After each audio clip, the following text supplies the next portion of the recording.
네, 오늘 함께 나눌 말씀은 창세기 45장 4절에서 8절까지의 말씀입니다. 제가 봉독하겠습니다. 거룩하신 하나님의 말씀입니다. 요셉이 형들에게 이르되 내게로 가까이 오소서. 그들이 가까이 가니 이르되 나는 당신들의 아우 요셉이니 당신들이 애굽의 판자라. 당신들이 나를 이곳에 팔았다고 해서 근심하지 마소서. 한탄하지 마소서. 하나님이 생명을 구원하시려고 나를 당신들보다 먼저 보내셨나이다. 이 땅에 2년 동안 흉년이 들었으나 아직 5년은 밭갈이도 못하고 추수도 못할지라. 하나님이 큰 구원으로 당신들의 생명을 보존하고 당신들의 후손을 세상에 두시려고 나를 당신들보다 먼저 보내셨나니, 그런즉 나를 이리로 보낸 이는 당신들이 아니요 하나님이시라. 하나님이 나를 바로에게 아버지로 삼으시고 그 온 집의 주로 삼으시며 애굽 온 땅의 통치자로 삼으셨나이다. 아멘. 네, 오늘 본문 말씀은 요셉과 그 형제들의 만남의 하이라이트입니다. 요셉의 형제들은 곡식을 얻기 위해 두 번째 다시 애굽에 찾아왔습니다. 그리고 겨우 이렇게 우여곡절 끝에 곡식을 얻어 아버지가 있는 곳으로 돌아가던 길이었습니다. 그런데 갑자기 야곱의 종들이 그들을 찾아와서 그 짐에서, 그들의 식량 안에서 애굽 총리의 은잔을 발견하게 되었습니다. 그래서 그들은 애굽 총리의 은잔을 가져갔다라고 하는 이유로 다시 애굽의 총리가 된 요셉 앞에 서게 되었습니다. 형제들이 요셉 앞에 서게 된 제목은 바로 절도 혐의였습니다.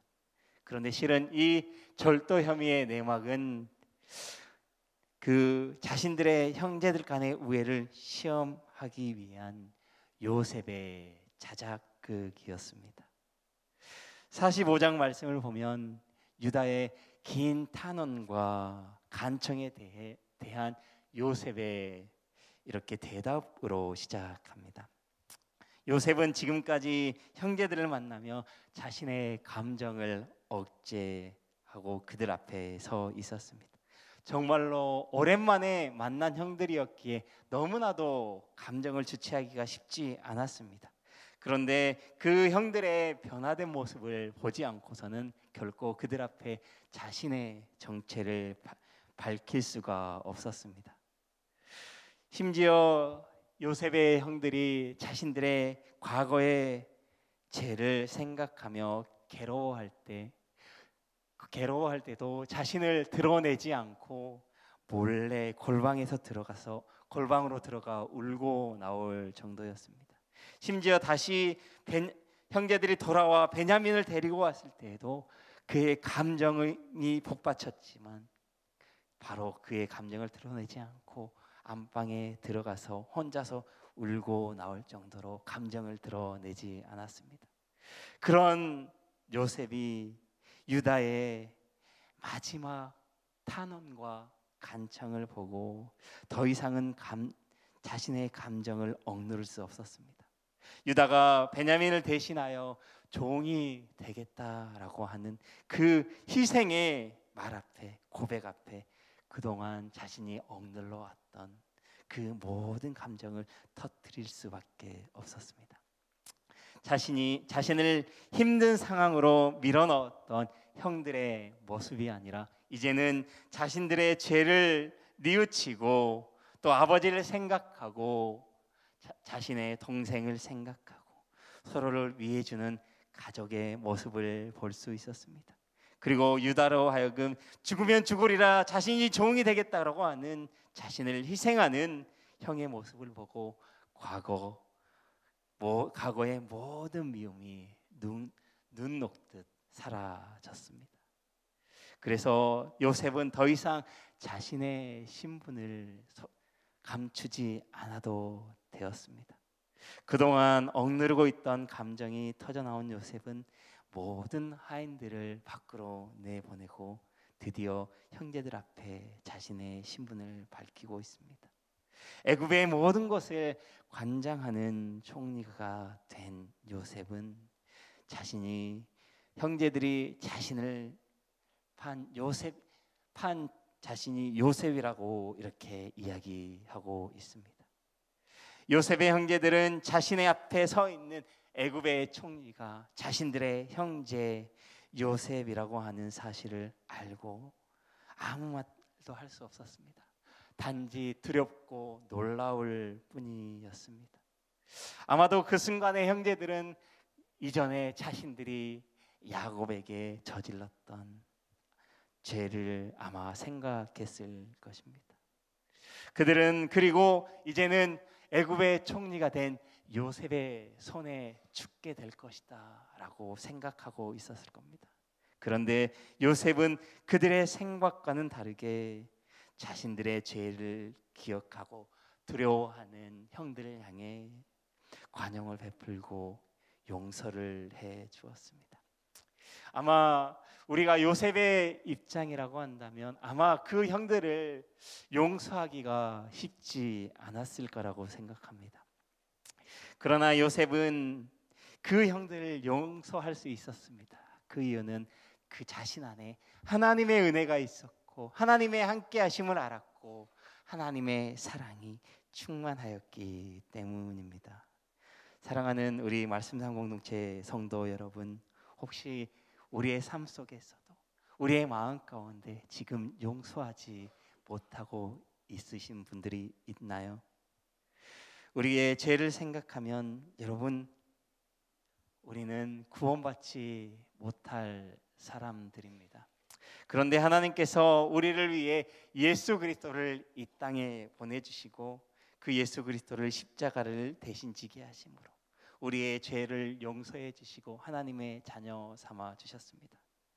여러분, 우리는 죽을 수밖에 없는 죄인이지만 하나님 앞에 용서받은 자들입니다. 그렇다고 한다면 여러분, 지금 이 시간 우리 마음 가운데에 용서하지 못할 사람은 없을 줄 압니다. 여러분, 예수님께서 1만 달란트 빚진 자 이야기를 하시며 그렇게 이야기합니다. 7번씩 70번이다. 70번이라도 용서하라라고 말씀합니다. 여러분, 용서할 수 있는 사람이 되십시오. 용서할 수 있는 마음을 지녔으면 좋겠습니다. 우리 마음 가운데에 하나님의 사랑을, 하나님의 은혜를 가득 채우고 용서할 수 있는 자들이 되었으면 좋겠습니다. 여러분, 저쪽에서 먼저 용서를 구하기를 기다리는 것이 아니라 내가 미워하고 있는 사람이 있다고 한다면 내가 먼저 다가가서 용서를 구할 수 있는 자들이 되었으면 좋겠습니다. 여러분, 우리 모두가 주님의 사랑으로 용서할 수 있기를 원합니다. 오늘 이 하루도 용서할 수 있는 삶을 살아갈 수 있기를 주님의 이름으로 축복합니다. 요셉은 그들의 형들을 용서할 뿐 아니라 그 형들을 향하여 근심하지 말고 한탄하지 말라고 안심시키고 있습니다. 그리고 그 형들을 향하여 자신이 애굽에 오게 된 것은 살아계신 하나님의 섭리가 있음을 이야기하고 있습니다. 비록 요셉을 형들이 팔았지만 그것은 하나님께서 자신을 애굽에 보낸 것이다라고 이야기하고 있습니다. 그들의 악행도 하나님께서 생명을 구원하시기 위하여 이루어가고 있는 하나님의 크신 섭리라고 말하고 있는 것이죠. 자신이 지금까지 겪은 모든 고난당함이 하나님께서 형들과 당신들의 자손들을 구원하고자 하는 계획 안에서 이루어지고 있음을 이야기하고 있습니다. 여러분, 요셉은 지금 현재 자신이 누리고 있는 모든 복이 다른 사람의 생명을 구원하고자 하는 하나님의 크신 계획과 섭리임을 깨달았습니다. 요셉은 자신을 애굽의 총리 자리에 이끄신 하나님의 크신 뜻을 깨달은 것입니다. 비록 요셉을 판 사람은 형들이었지만 그를 애굽으로 보낸 분은 하나님이셨습니다. 그 일을 통하여 새로운 일을 이루시고 구원을 이루시길 원하시는 하나님을 요셉은 본 것입니다. 하나님께서 이스라엘을 위하여 모든 일을 계획하시고 이루어가는 과정 중에 그 요셉을 하나님께서 사용하신 줄 믿습니다. 여러분, 우리 사랑하는 말씀당 공동체 성도 여러분, 우리의 삶에는 별 의미 없는 것처럼 느껴지는 상황들이 많습니다. 우연처럼 생각되어지는 일들이 너무나도 많이 일어나고 있습니다. 그러나 하나님 편에서는 결코 우연이란 것은 없습니다. 우리에게 일어나고 있는 모든 일은 하나님의 특별하신 계획하심 안에서 이루어져 가고 있다는 것을 우리가 기억했으면 좋겠습니다. 우리가 지금 겪고 있는 고난도 어려움의 시간도 모두 하나님의 섭리 안에 있는 것임을 믿으시기 바랍니다. 그 하나님의 섭리 인도하심 안에서 우리로 하여금 예수 그리스도를 구세주로 믿게 하셨고 하나님의 자녀로 삼아주신 것을 기억하셨으면 좋겠습니다. 그리고 우리에게 구원의 은혜를 베풀어 주신 것을 기억했으면 좋겠습니다. 그리고 그 하나님의 자녀된 우리들을 통하여 하나님의 살아계심을 드러내기를 원한다고 하는 사실을 우리가 오늘 이 하루도 기억하면서 살아가셨으면 좋겠습니다. 여러분, 하나님께서는 우리만 구원받은 자로 살아가기를 원하는 것이 아니라 우리를 통해 다른 사람들도 구원하기를 원하십니다. 구원받는 우리가 하나님의 구원의 역사를 이루어가는 통로가 되어졌으면 좋겠습니다. 우리를 통해 아직 하나님을 알지 못하고 하나님의 사랑을 깨닫지 못하는 이들에게, 우리 이웃들에게, 우리 가족들에게 그 하나님의 구원의 역사가 흘러가기를 원합니다. 그 일을 위하여 오늘 하루도 하나님의 구원의 통로로 살아가시기를 주님의 이름으로 축복합니다. 그 하나님의 섭리하심이, 계획하심이 우리를 통해 이루어지기를 이루어가는 우리 말씀상 공동체 모든 성도님 되시기를 주님의 이름으로 축복합니다. 기도하겠습니다. 사랑과 은혜가 충만하신 하나님이 우리의 인생의 주관자시요 인도자이심을 믿습니다. 우리 인생의 모든 순간이 하나님의 섭리 안에서, 계획하심 안에서 이루어져 가고 있음을 이 시간 믿습니다. 그 시간들을 통해 살아계신 하나님을 우리가 보게 하시고 우리가 하나님의 구원을 이루어가는 통로로서의 삶을 살아가게 하옵소서. 하나님, 오늘 이 하루를 통하여 우리가 하나님의 일하심을 보는 하루가 되게 하옵소서.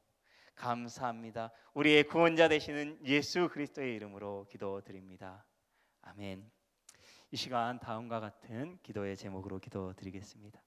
지금 들은 말씀이 내 삶으로 이어지게 하옵소서. 말씀 묵상이 길입니다 라는 표어처럼 말씀 묵상에 힘쓰는 2023년이 되게 하옵소서. 동네 세매줄 성경 소그룹 말씀 묵상을 통해 하나님의 은혜를 충만하게 경험하고 거룩함에 힘쓰는 말씀삼 공동체가 되게 하옵소서.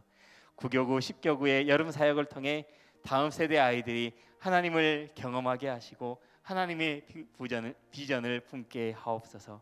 우리나라의 정치 경제가 안정되게 하시고 하나님의 정의와 평화가 강물같이 흐르는 나라 되게 하옵소서. 육체의 질병과 마음의 질병으로 아파하는 환우들을 치료의 손으로 어루만지시고 회복시켜 주옵소서.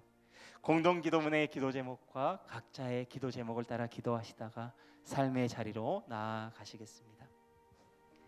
사랑과 은혜의 하나님 아버지, 이 시간도 하나님 앞에 나왔습니다. 하나님 앞에 나와 하나님의 말씀을 붙들고 오늘 하루를 또 살아갑니다. 하나님, 그 하나님의 말씀을 우리 마음 가운데 새기며 나아갑니다. 하나님, 요셉이 그 형제들을 만나며 과거의 미움과 아픔을 모두